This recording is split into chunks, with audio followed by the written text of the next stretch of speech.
तो प्रहलाद जी का चरित्र आप लोगों ने सुना।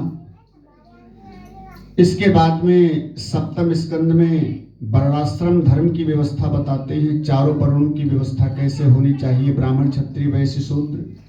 वर्णाश्रम धर्म की व्यवस्था बताने के बाद पुंसवन व्रत के बारे में बताया और फिर अष्टम स्कंद प्रारंभ करते हैं।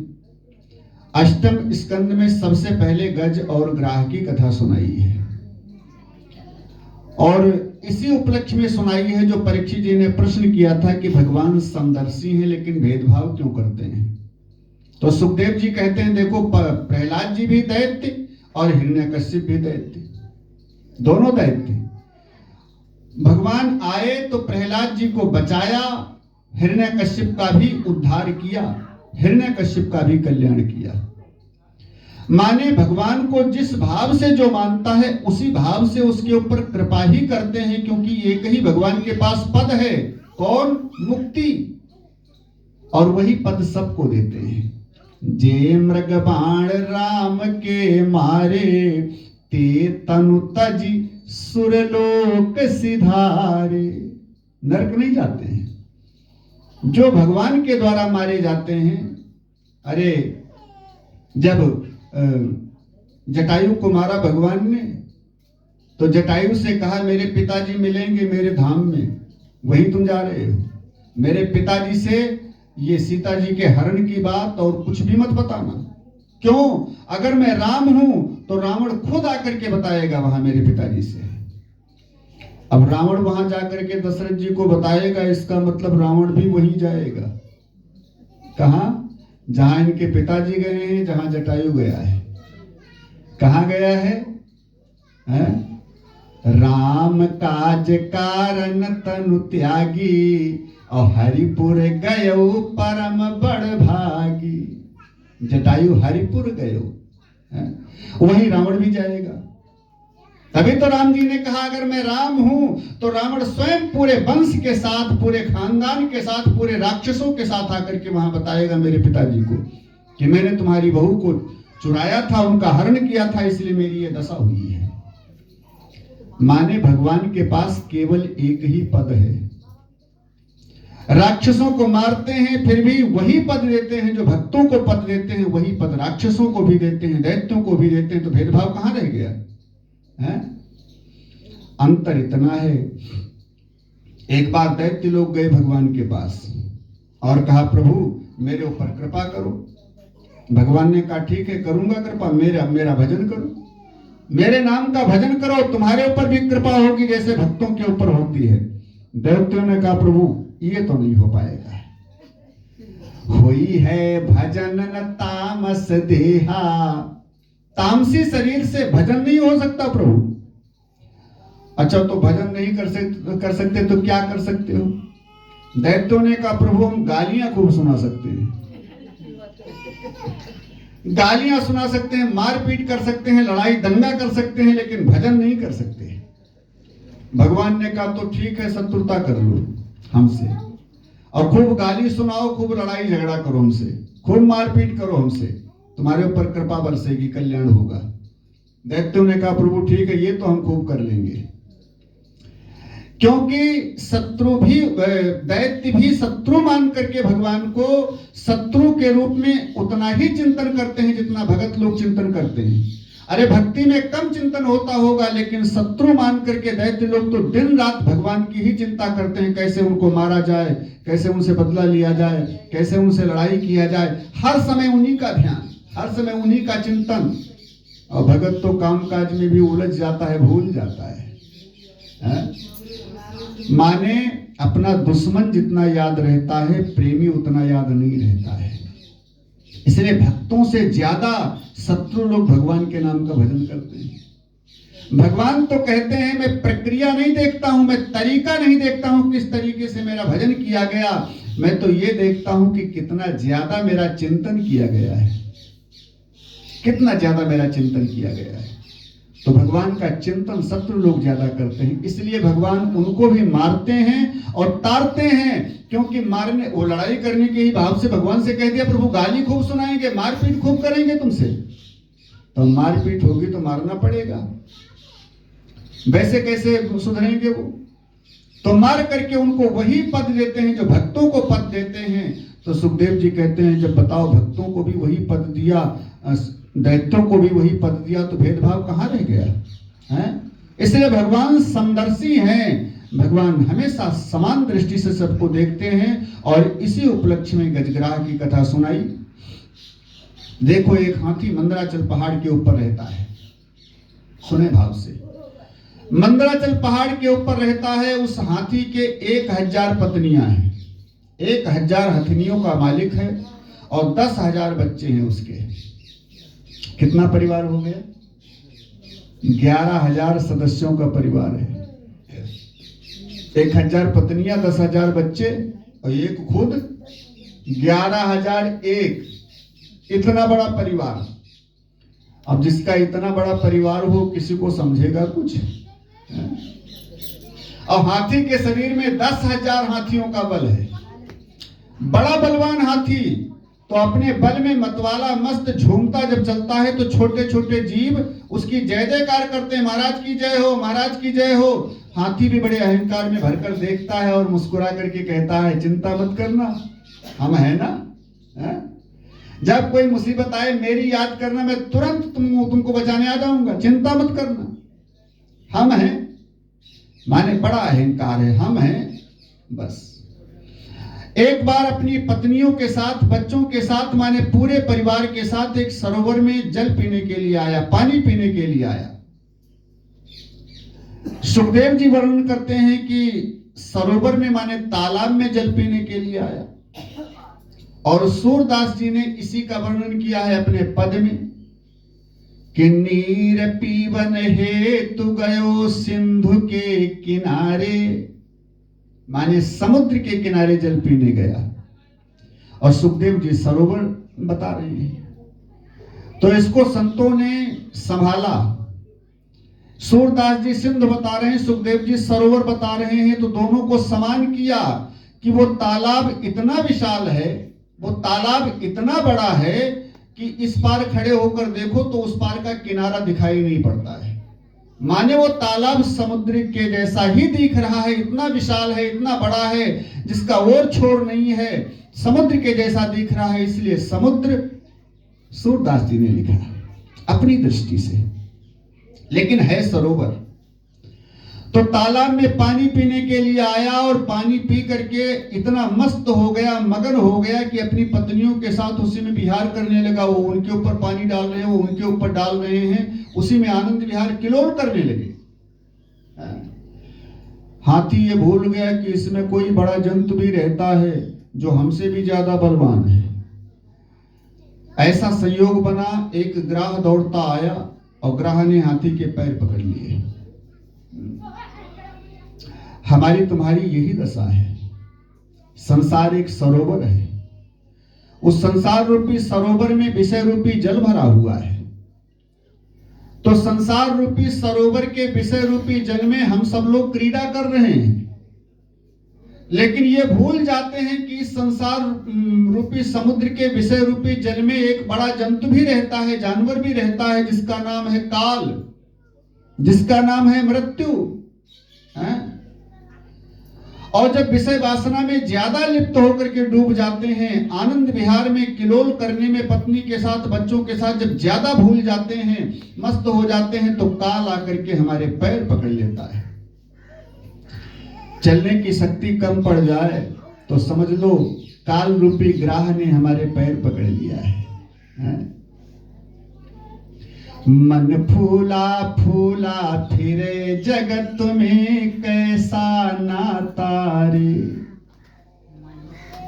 अहंकार में व्यक्ति फूला रहता है, लेकिन ये नहीं समझ पाता है अब काल बार बार आक्रमण करता है, बार बार आक्रमण करता है। एक संत हुए हैं रामशरण दास जी, जिन्होंने बड़ा सुंदर पद लिख करके बताया है, बड़ी सुंदर शिक्षा दिया है। आए समझें। लूट ले बिन दाम सीता, राम नाम बिकात है। लूट ले बिन दाम सीता, राम नाम बिकात हैं।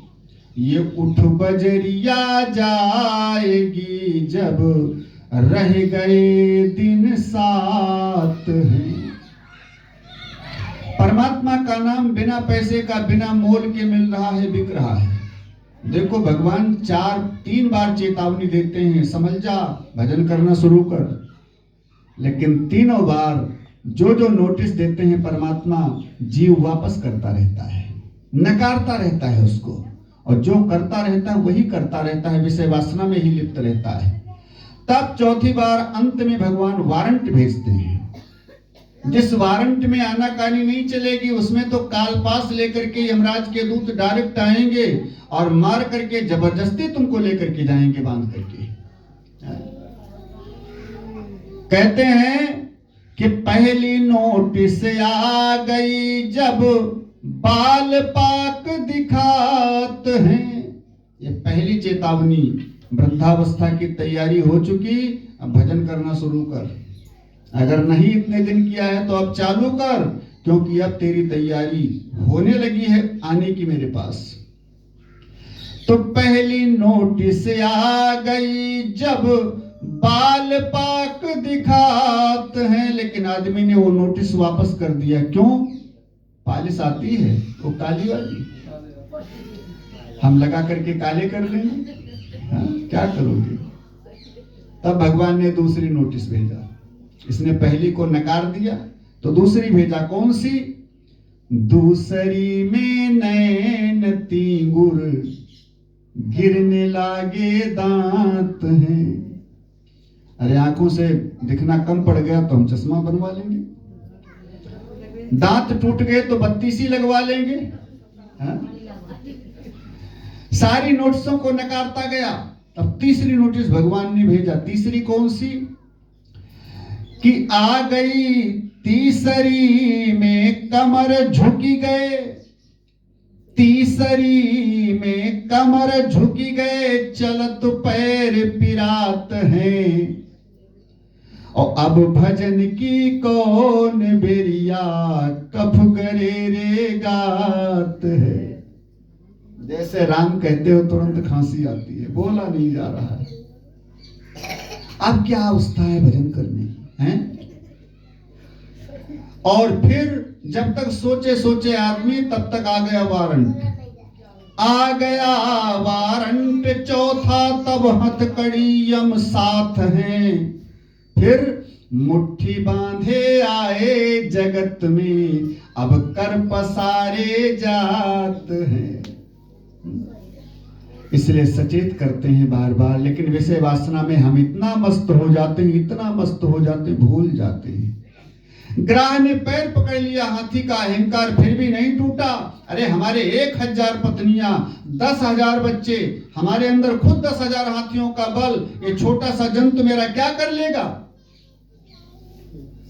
और अपनी पत्नियों से, बच्चों से कहा एक बार मेरे को बाहर निकालो। अब पत्नियों ने, बच्चों ने सूढ़ में सूढ़ जोड़ करके बाहर खींचने का प्रयास किया, बड़ा प्रयास किया सबने मिल करके, लेकिन सारे प्रयास विफल हो गए। हाथी को बाहर नहीं निकाल सके। धीरे धीरे 1 महीना बीत गया। 1 महीने तक ऐंचातानी चलती रही।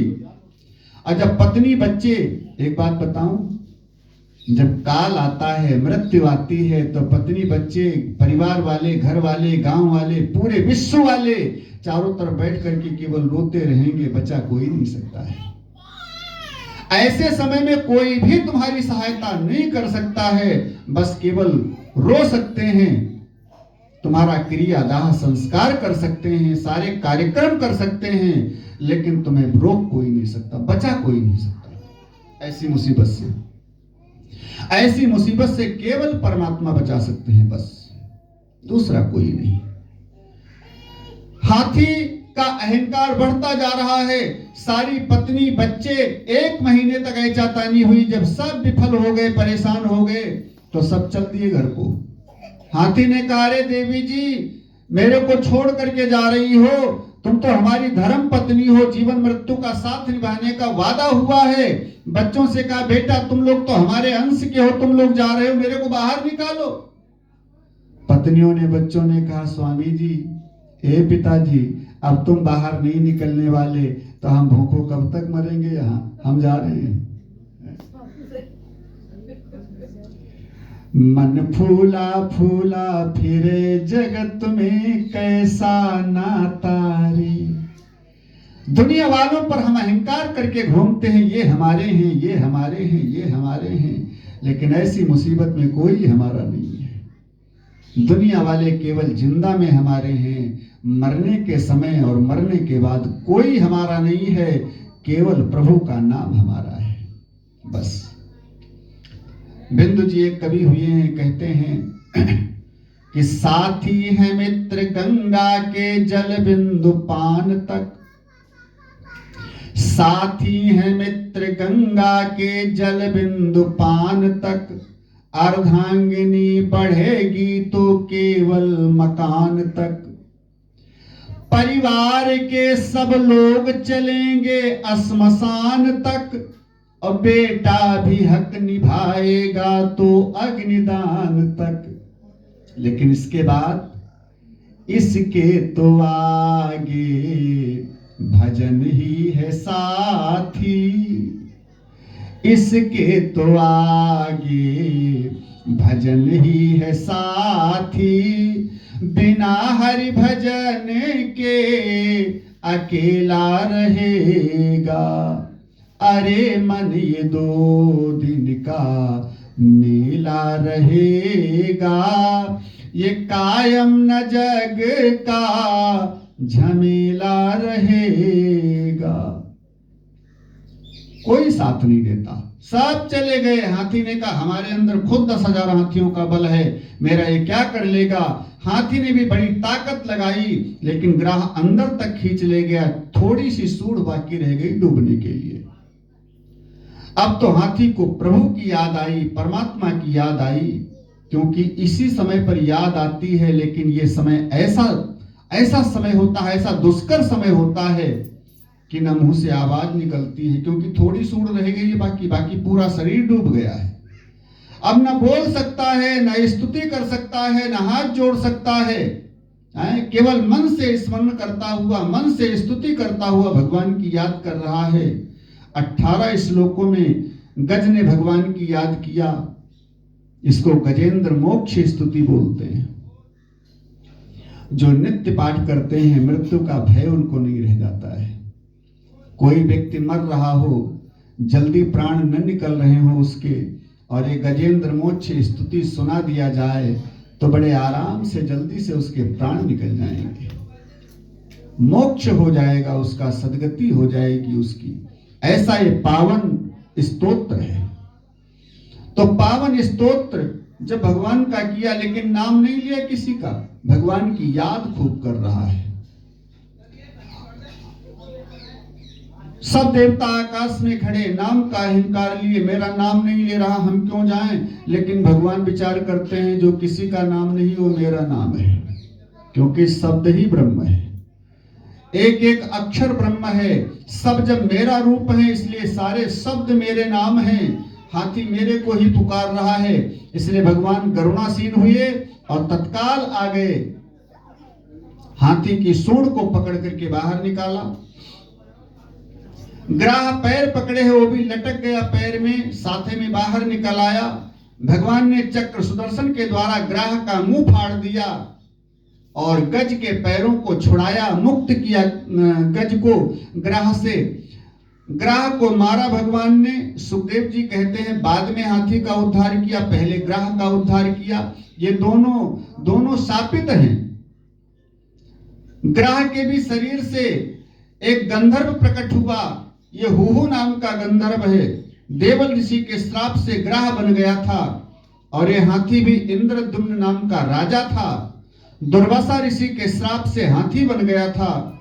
ऋषियों ने कहा था जब ग्राह पैर पकड़ेगा तुम्हारे, भगवान की याद करोगे तो भगवान के हाथों तुम्हारा उद्धार होगा। आज दोनों का उद्धार हुआ, लेकिन ग्राह का पहले उद्धार हुआ। यहाँ एक बात समझें, ग्राह ने भगवान को पुकारा तो है नहीं, फिर ग्राह का उद्धार क्यों हो रहा है? भगवान को पुकारा है, भगवान की स्तुति किया, भजन किया हाथी ने, और उद्धार ग्राह का भी हो रहा है। क्यों? सुखदेव जी कहते हैं परीक्षित इसका एक कारण है जो सबको अपने जीवन में उतारना चाहिए। भगवान ने ग्राह का पहले उद्धार किया, आपने भगत हाथी का बाद में, क्योंकि भगवान सोचते हैं कि भक्तों पर मैं उतना ध्यान नहीं देता हूं, भक्तों पर मैं उतना ज्यादा ध्यान नहीं देता हूं, मैं उनके ऊपर ज्यादा ध्यान देता हूं कि किनके ऊपर का, जो हमारे भक्तों के चरण पकड़े हैं, जो हमारे भक्तों के चरणाश्रित हो गए हैं, मैं उनके ऊपर ज्यादा ध्यान देता हूं। माने भगवान का आदर सत्कार भले हम कम कर पावे, लेकिन भगवान के भक्तों का अगर सम्मान हम कर रहे हैं भरपूर, तो भगवान की सेवा पूजा भले कम हो पावे, भगवान के भक्तों की अगर सेवा पूजा हम मन से कर रहे हैं, भगवान कहते हैं उनका उद्धार मैं पहले करता हूं, उनके ऊपर मेरा विशेष ध्यान रहता है। इसलिए ग्राह ने भगवान के भक्त हाथी के पैर पकड़े, तो ग्राह जब भक्त के आश्रित हो गया, भक्त के चरण को पकड़ लिया, अरे ग्राह के हाथ तो होते नहीं, मुंह ही तो होता है। जानवर लोग जो कुछ भी करते हैं मुंह ही से तो करते हैं, और काहे से करेंगे? तो हाथ से तो पकड़ नहीं सकता ग्राह, पकड़ेगा मुंह से ही। हाथी के चरण पकड़ा है, माने भगत के चरण को जब ग्राह ने पकड़ लिया, तो भगवान ने अपने भक्त का चरण पकड़ने वाले के ऊपर विशेष ध्यान देते हुए हाथी का पहले, ये ग्राह का पहले उद्धार किया, हाथी का बाद में उद्धार किया है। ऐसे सुखदेव जी कहते हैं परीक्षित, बोलो भेदभाव कहां रह गया? जिसने भगवान को पुकारा उसका भी कल्याण किया, जिसने नहीं पुकारा उसका भी कल्याण किया। माने हाथी और ग्राह दोनों जब भगवान के सामने हैं, तो दोनों का उद्धार। बात वही है, जो भगवान के सामने जाता है भगवान उसको पार कर देते हैं, और जो पीछे हो गया उसकी भगवान की कोई गारंटी नहीं है। इसलिए भगवान के सामने जाने का हमेशा प्रयास करो, माने धर्म के ऊपर चलने का प्रयास करो। जो धर्म पर चलते हैं समझ लो भगवान के सामने हैं, अधर्म पर चलते हैं वो भगवान के पीछे हैं। सनमुख होई जीव मोहि जबहि, जन्म कोटि अघनासहु तबहि। ये भगवान की प्रतिज्ञा है, इसलिए भाव से सभी लोग बोलने का प्रयास करें। गोविंद मेरो है, गोपाल मेरो है, गोविंद मेरो है, गोपाल मेरो, गोविंद मेरो है, गोपाल मेरो है, गोविंद मेरो। यमुना पुलिन बिहारी नंद लाल मेरो है, यमुना पुलिन बिहारी नंद लाल मेरो, गोविंद मेरो है, गोपाल मेरो है, गोविंद मेरो है, गोपाल मेरो है, गोपाल मेरो है। बोलिए राधा कृष्ण भगवान की, सच्चिदानंद भगवान की।